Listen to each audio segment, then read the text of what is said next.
नमस्कार, मी मनोज सातवी NDTV मध्ये आपलं स्वागत आहे। आज आपण बोलणार आहोत एका महत्त्वाच्या विषयावर, जो विषय सध्या वसई विरारसह संपूर्ण महाराष्ट्रात गाजत आहे आणि तो म्हणजे वसई विरार महानगरपालिकेचे माजी आयुक्त अनिल कुमार पवार यांच्या शासकीय निवासस्थानासह त्यांच्या मूळ गावी आणि त्यांची संपत्ती असलेल्या आणि त्यांच्याशी संबंधित असलेल्या एकूण 12 ठिकाणी ईडीने 29 जुलै रोजी छापे टाकलेले आहेत आणि या छाप्यांमध्ये आतापर्यंत काही रक्कम आणि महत्त्वाची कागदपत्र हाती लागलेली आहेत।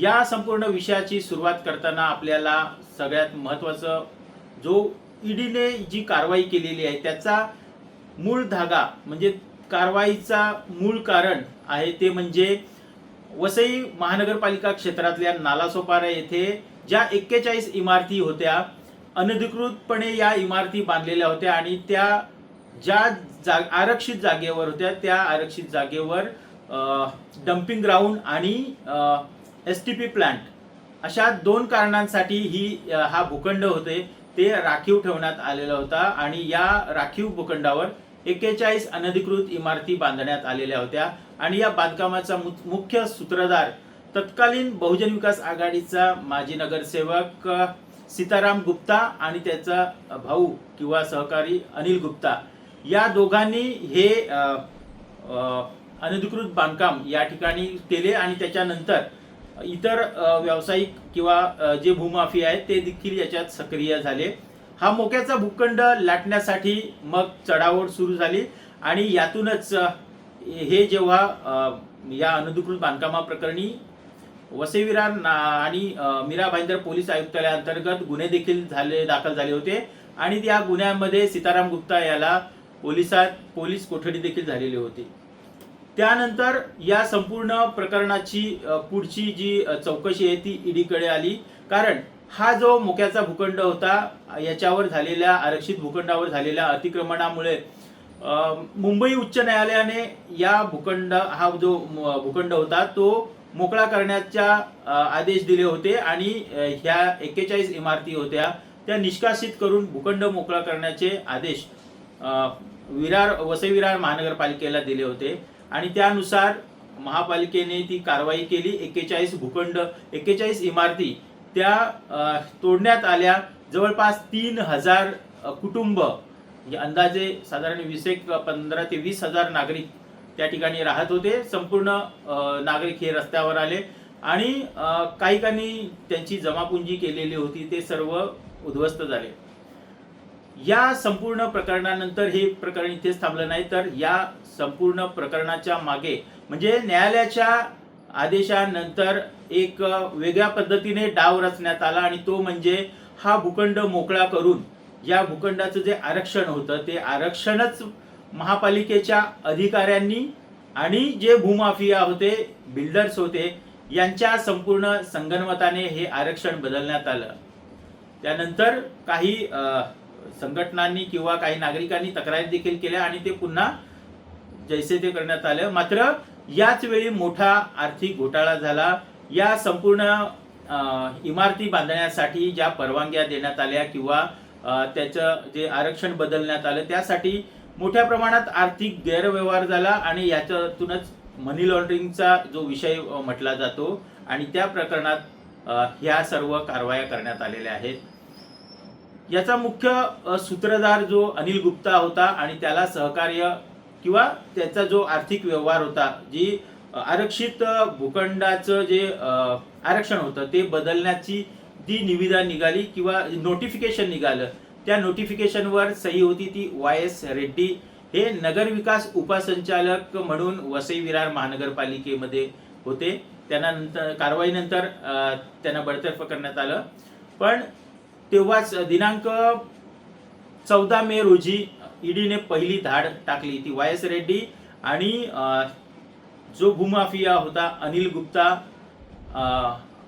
अनिल गुप्तांसोबत सीताराम गुप्ता यांच्यावर देखील धाड टाकण्यात आली आणि या धाडीमध्ये जवळपास 9 ते 10 कोटी रुपयांची रोख रक्कम शिवाय रेड्डी यांच्याकडे जवळपास 23 कोटी रुपयांचे हिरे जडित दागिने आणखी महत्त्वाची कागदपत्र या कारवाईत ईडीने जप्त केली.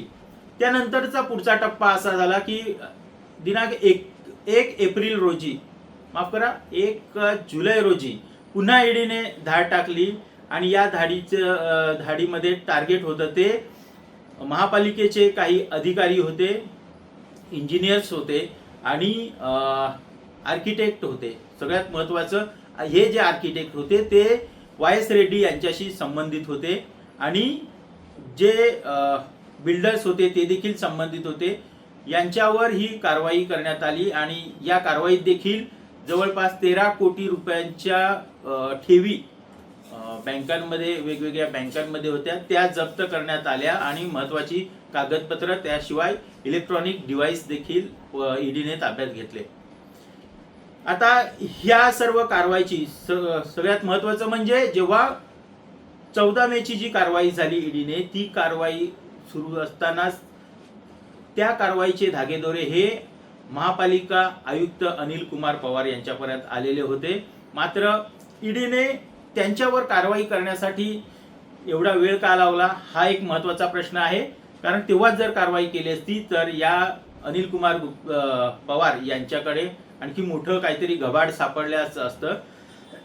मग या कारवाईमध्ये देखील अनिल कुमार पवार यांच्यावर यांचं 29 तारखेला ही कारवाई करण्यात आली. मात्र त्याच्या एक दिवस अगोदर म्हणजे 28 जुलै रोजी अनिल कुमार गुप्ता यांचा महापालिकेमध्ये एक जंगी निरोप समारंभ करण्यात आला. या निरोप समारंभाला इथले राजकीय विरोधक समजले जाणारे म्हणजेच माजी आमदार हितेंद्र ठाकूर, बहुजन विकास आघाडीचे ते सर्व आहेत, त्यांचे चिरंजीव क्षितिज ठाकूर, त्याचप्रमाणे प्रथम महापौर राजू पाटील आणि त्यांचे विरोधक असलेले सध्या राज्याच्या आदिवासी विकास आढावा समितीचे अध्यक्ष आणि माजी आमदार विवेक पंडित, त्यांची सध्याची म्हटलं त्यांची जी कन्या आहे आणि विद्यमान आमदार आहेत त्या स्नेहाताई दुबे पंडित आणि दुसरे नालासोपाऱ्याचे आमदार राजन नाईक, हे सर्व एकाच व्यासपीठावर आले होते आणि त्यांनी तोंड भरून कौतुक केलं या अनिल कुमार पवार यांचं. मोठं कौतुक झालं सर्वांनी आणि त्यांच्यावर पगडीवर वगैरे सर्व त्यांना घालण्यात आली. मात्र हा कार्यक्रम झाल्यानंतर दुसऱ्या दिवशी पहाटेच ईडीचं पथक या अनिल कुमार पवार यांच्या शासकीय निवासस्थानी वसई पश्चिमेच्या जो त्यांचा शासकीय बंगला होता त्या ठिकाणी साधारण 5:30च्या सुमारास दाखल झालं. अनिल कुमार पवार यांना याची चाहूल लागताच त्यांनी ज्या दरवाजे आहेत त्याला आतून कडी होती ती उघडली नाही. 7 वाजेपर्यंत साधारण म्हणजे कमीत कमी 1 तासापेक्षा जास्त वेळ अनिल कुमार गुप्ता यांनी ईडीच्या अधिकाऱ्यांना ताटकळत ठेवलं. अशा प्रकारची सगळ्यात म्हणजे आतापर्यंतच्या कारवाई ईडीच्या आपण बघतो, या कारवाईमध्ये अनिल कुमार पवार यांच्यावर म्हणजे माजी आयुक्त अनिल कुमार पवार यांच्यावर झालेली ही कारवाई ही काहीतरी वेगळं आहे. कारण त्यांनी ईडीच्या अधिकाऱ्यांना 1 तास पर्यंत घरात येऊ दिलं नाही आणि या 1 तासामध्ये अनिल पवार यांनी जे महत्त्वाचे इलेक्ट्रॉनिक डिव्हाइस होते, रक्कम होती, महत्त्वाची कागदपत्र होती, हे नष्ट केल्याचे विश्वसनीय सूत्रांची माहिती आहे आणि त्याप्रमाणे ईडीकडून देखील तपास करण्यात आला.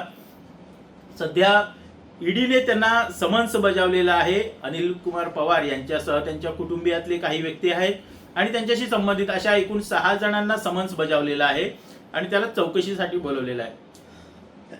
अनिल कुमार पवार यांची चौकशी होणारच आहे. मात्र या छाप्यामध्ये त्यांच्या नाशिक येथील मूळ गाव आहे त्यांचे पुतणे आहेत, त्यांच्याकडे 1,33,00,000 रुपयांची रोख रक्कम सापडलेली आहे. शिवाय अनेक महत्त्वाचे कागदपत्र, बेनामी संपत्ती संदर्भात जे काही कागदपत्र असतील ते ईडीने ताब्यात घेतलेले आहेत आणि ही चौकशी सुरू आहे.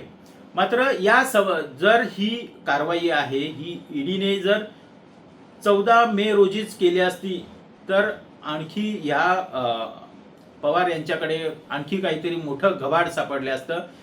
या कारवाईमुळं आता ईडी नेमकं कशा पद्धतीने कारवाई करते, त्यांना नोटीस बजावलेली आहे. मात्र अनिल कुमार पवार यांच्यावर एका बाजूला कारवाई होत होती आणि ही जेव्हा खबर पूर्ण वसई विरार परिसरात पसरली तेव्हा नागरिकांनी आनंद व्यक्त केला. महत्वाचं म्हणजे काही सामाजिक संघटना असतील किंवा नागरिक असतील त्यांनी लाडू पेढे वाटले आणि फटाक्यांची आतषबाजी करून या कारवाईचं स्वागत केलं. अनेक लोकांनी आमच्याशी बोलताना सांगितलं की कशा पद्धतीने भ्रष्टाचार होतं, स्क्वेअर फीट मागे पैसे ठरले जातात, बांधकाम असेल. एक माहितीच्या अधिकाऱ्यात मिळालेल्या माहितीनुसार जवळपास 10 लाख मालमत्ता या वसई विरार शहर महानगरपालिकेच्या अखत्यारीत येतात आणि या 10 लाख मालमत्तांपैकी 4,95,000 मालमत्ता आहेत या अनधिकृत आहेत. आणि या अनधिकृत बांधकाम जेव्हा होतात तेव्हा जे अनधिकृत बांधकाम करणारे व्यावसायिक आहेत, त्याचप्रमाणे महापालिकेचे जे संबंधित त्यांच्यावर कारवाई करणारे अधिकारी असतील आणि महसूल विभागाचे देखील याच्यात संबंधित असतात. आणि महसूल विभागासोबतच महापालिका क्षेत्रामध्ये मोठ्या प्रमाणात वन विभागाची देखील जमीन आहे, तर वन विभागाचे अधिकारी देखील यामध्ये सहभागी असतात आणि या अनधिकृत बांधकामासाठी स्क्वेअर फीट मागे हिशोब ठरलेला असतो आणि त्याप्रमाणे पैसे दिले जातात. माफ करा, एक पोलिसांचा पण याच्यामध्ये सहभाग असल्याचं आपल्याला सांगण्यात आलेलं आहे. अशी माहिती लोक देतात की हे बांधकाम जेव्हा होतं तेव्हा हे सर्व पोलीस असतील, महसूल असेल, वन विभाग असेल आणि महापालिकेचे अधिकारी हे सगळ्यांचं एक हिस्से ठरलेले असतात आणि ते हिस्से म्हणजे स्क्वेअर फीट मागे प्रत्येकाला पैसे दिले जातात. हा झाला एकूणच वसई विरार शहर महानगरपालिकेच्या भ्रष्ट कारभाराचा हा एक नमुना आहे आणि याच्यात आता कशा पद्धतीने पुढची कारवाई होते हे पाहणं महत्त्वाचं ठरणार आहे. महापालिकेचे माजी आयुक्त अनिल कुमार पवार यांच्यावर ही ईडीची कारवाई झालेली आहे. त्यामुळं शिवसेना शिंदे गटाला पण जरा मोठा धक्का बसलेला आहे. शिवसेना देखील अडचणीत आलेला आहे कारण अनिल कुमार पवार हे शिंदे गटाचे जे मंत्री आहेत दादा भुसे, शालेय शिक्षण मंत्री दादा भुसे यांचे भाचे जावई लागतात आणि त्यांचं हे कनेक्शन असल्यामुळं नक्कीच दादा भुसे हे देखील अडचणीत आलेले आहेत. अशी माहिती मिळालेली होती की ज्यावेळेस या वसई विरार मध्ये आणि संपूर्ण महाराष्ट्रात जेव्हा ईडीची धाड पडली अनिल कुमार पवार यांच्या संपत्ती संदर्भात आणि त्यांच्याशी संबंधित असलेल्या मालमत्तांवर जेव्हा धाड पडली तेव्हा दादा भुसे आणि एकनाथ शिंदे हे दिल्लीत यांनी धाव घेतली आणि हा सर्व डॅमेज कंट्रोल करण्याचा प्रयत्न केला का, हा एक महत्त्वाचा विषय म्हणजे हा याचा संदर्भ लागू शकतो आणि या संदर्भात बातम्या देखील आल्या. त्यामुळं शिवाय याच्यावर खासदार संजय राऊत यांनी देखील शिवसेना ठाकरे गटाचे ते खासदार आहेत त्यांनी देखील तोफ डागलेली आहे. संजय राऊतांनी देखील थेट आरोप दादा भुसेंवर आणि शिंदेंवर केलेले आहेत. त्यामुळं आता या ईडीने जी कारवाई केलेली आहे त्याचा पुढचा किंवा त्याचा तपास नेमका कसा जातो आणि या कारवाईमुळं पुढचे राजकीय पडसाद असतील किंवा जे अनिल कुमार पवार यांची जी आता नियुक्ती, विशेष म्हणजे अनिल कुमार पवार यांची नियुक्ती म्हणजे जे दादा भुसेंनी सांगितलं म्हणजे त्यांचे जे रिलेटिव्ह आहेत असं कळतंय आणि अनिल कुमार यांची जी नियुक्ती आहे ती ठाण्यामध्ये SRA मध्ये केलेली आहे. SRA चे ते मुख्य कार्यकारी अधिकारी म्हणून त्यांची नेमणूक तिकडे झालेली, बदली तिकडे झालेली होती. मात्र त्यांची बदली झाल्यानंतर त्यांनी पदभार सोडलेला नव्हता. जवळपास 11 दिवसांनी म्हणजे 17 जुलै रोजी त्यांची बदली झालेली होती, परंतु त्यांनी पदभार सोडला तो 28 जुलै रोजी पदभार सोडला. या एवढ्या दिवसांच्या मध्ये त्यांनी ज्या फाईल्स क्लिअर केल्या, शिवाय अनेक जे कंत्राटदार असतील त्या कंत्राटदारांची बिलं मंजूर केली आणि अनेक ज्या इमारती सीसी दिली जाते ती सीसी दिल्याचं काम देखील केलं. शिवाय अनेक राजकीय नेत्यांना किंवा जे व्यावसायिक आहेत